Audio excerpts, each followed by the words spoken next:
Get ready for the dictation in 3, 2, 1, start.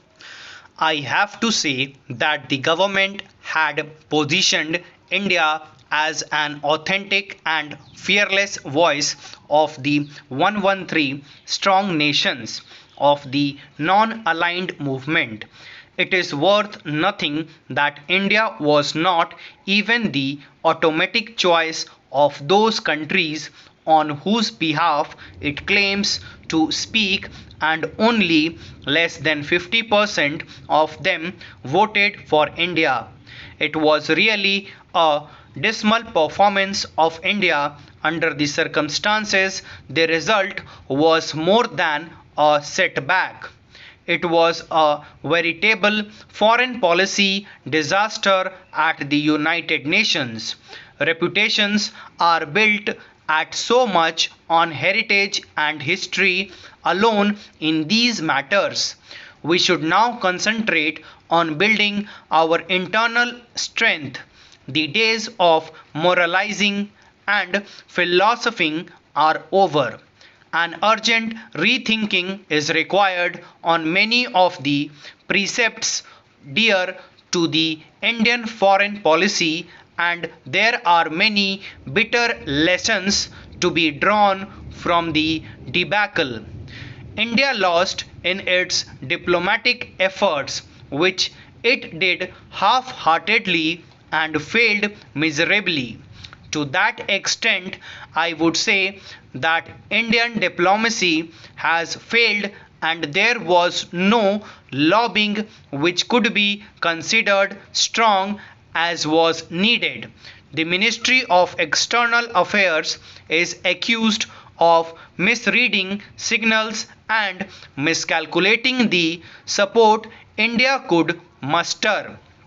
Besides, the Honourable Minister's articulation of a policy of asymmetry has attracted the criticism that India is being soft towards Pakistan.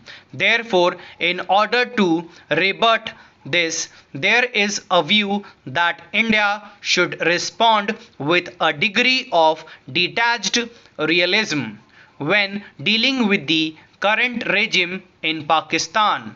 Pakistan's latest overture has to be counterweighed with President Farooq Lahari's pronouncement a few weeks ago that Pakistan would sustain its moral, political, and diplomatic support for the cause of the Kashmiri people.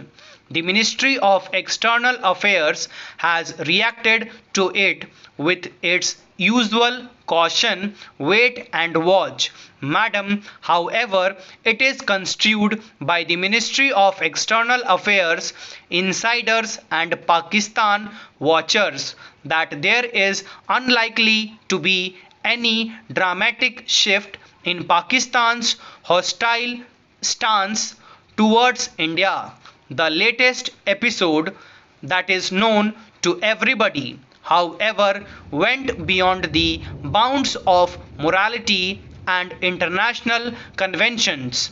This was the incident where Mr. Ashok Waghi and his wife were beaten up and expelled, aiding insult to injury.